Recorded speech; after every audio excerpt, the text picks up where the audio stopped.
Winter 2012-2013. Draft horses in a holding pen of the Brewery slaughterhouse in Canada. We were there to investigate horsemeat production in North America. What we found contradicted all promises of the importers. Following these investigations, all Swiss supermarkets and many in the Netherlands and Belgium stopped the import of horsemeat from torturous production.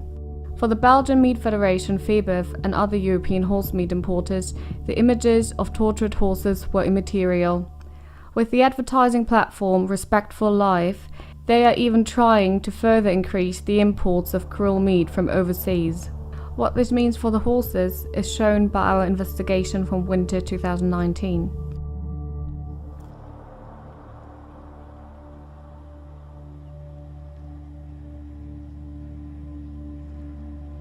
The pen facility has industrial dimensions. In the bitter cold, as well as in the scorching heat, the horses are kept in the open. They are mixed together, including foals. Protection from the elements is non-existent. We take a closer look at the pens and find a dead horse. And another one the next day with a large wound. It seems that a piece of flesh has been bitten off the carcass. Coyotes live here. We see several emaciated horses despite access to fattening feed, a sign of disease. In the background, a black horse standing in a painful posture. He is lame. Before the transportation to Canada, the horses are weighed in groups.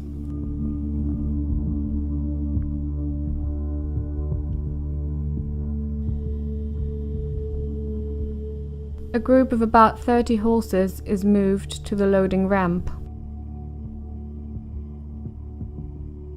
The journey from Shelby to Alberta in Canada takes about 5 hours.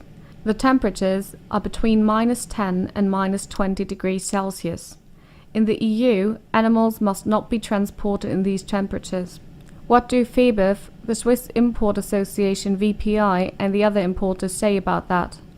Nothing.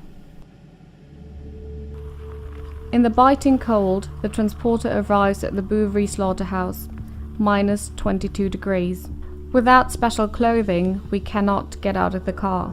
Here as well, the horses stand in the open without any protection. Even though the manual of the importers requires, in case of the horses are kept in groups on pastures, besides the general requirements, horses must not be exposed unprotected to extreme weather conditions. The manual speaks of pastures. In reality, the ground consists of feces. In winter, frozen hard as stone. In summer, deep mud. Only small areas are bedded, nowhere near enough as resting areas for all the horses. The horses brought here from the USA have to stay in these pens under these cruel conditions for 6 months. This quarantine time is required by the EU. Again and again, we hear horses coughing, like this seriously ill horse.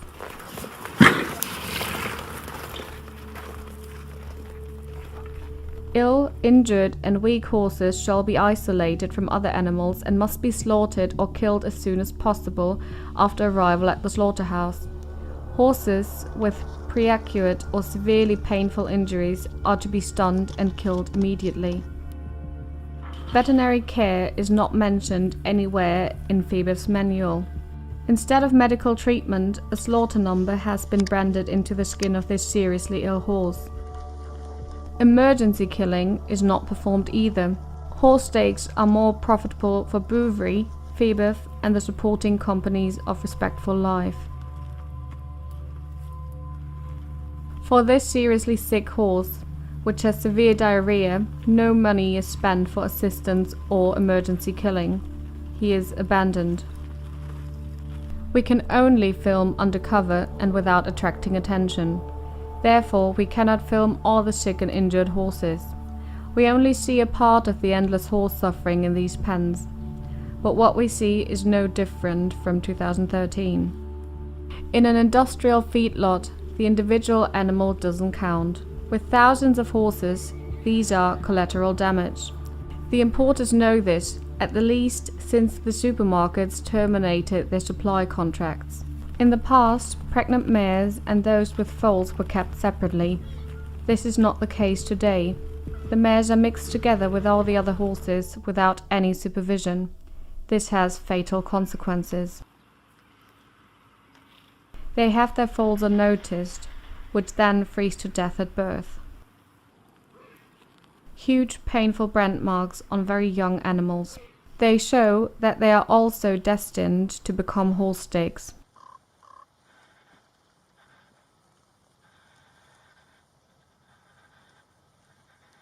Febeth writes in its manual, "The construction of the floor must not endanger the health of the horses."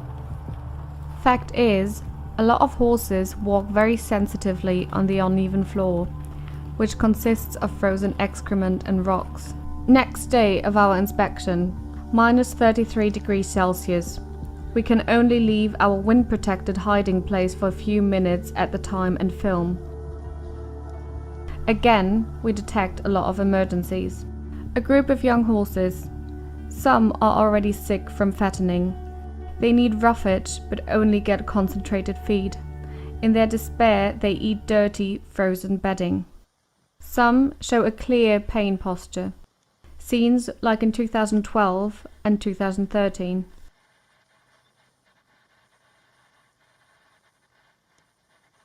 Only a few of these young horses are playing. Most want to escape the cold, without hope. Or they chew on plastic twines out of boredom.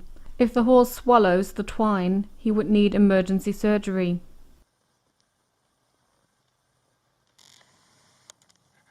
Lameness remains untreated.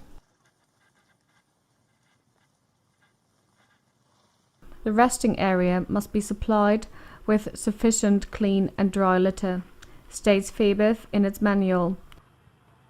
Fact is, the litter where horses search for food is not dry but wet or frozen and mixed with manure. We hear a horse that is coughing constantly.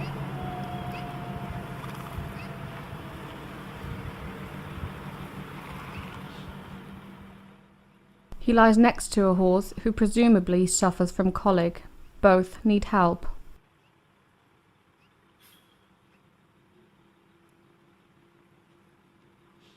This horse can no longer stand up to defecate.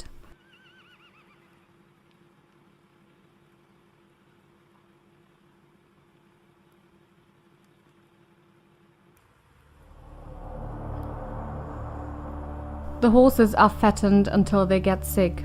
The feed is too high in protein. It serves to make the horses fat and boost the slaughter weight. This is taken care of. Clean water, fresh hay, no importance is placed on that, as these lumps of hay, dirt, ice and remains of plastic nets show. The hay available in a few pens is covered in snow. What we observed in 2012 and 2013, we see again.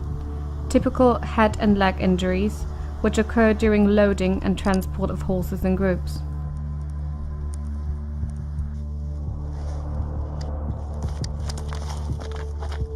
The lack of hoof care and the frozen rocky ground cause pain and lameness.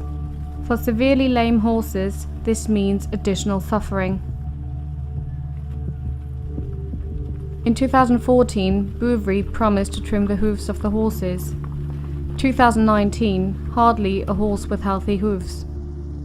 Febeth writes in its manual, "The hoofs should be kept long enough so that the horses can stand anatomically correct, without affecting their movement." Paper is patient. Horses as well, they have no option. However, the pain tortures them continuously until the day of slaughter. The situation of the pregnant mares is particularly dramatic. In the past, 2013, as today, we don't see a single nursing foal. Why this is so soon becomes clear. They don't survive the birth, they die of the cold. We find several dead foals. A mare tries to make the dead foal stand up.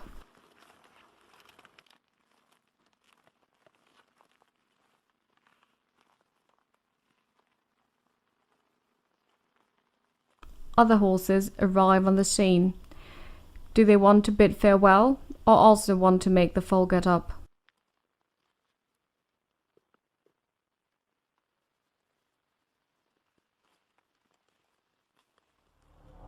Three days later, we return to the previously observed pens in order to see if the horses have received assistance.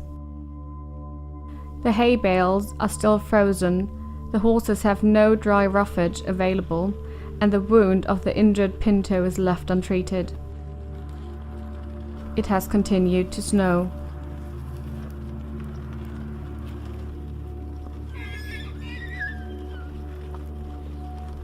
A picture like a metaphor.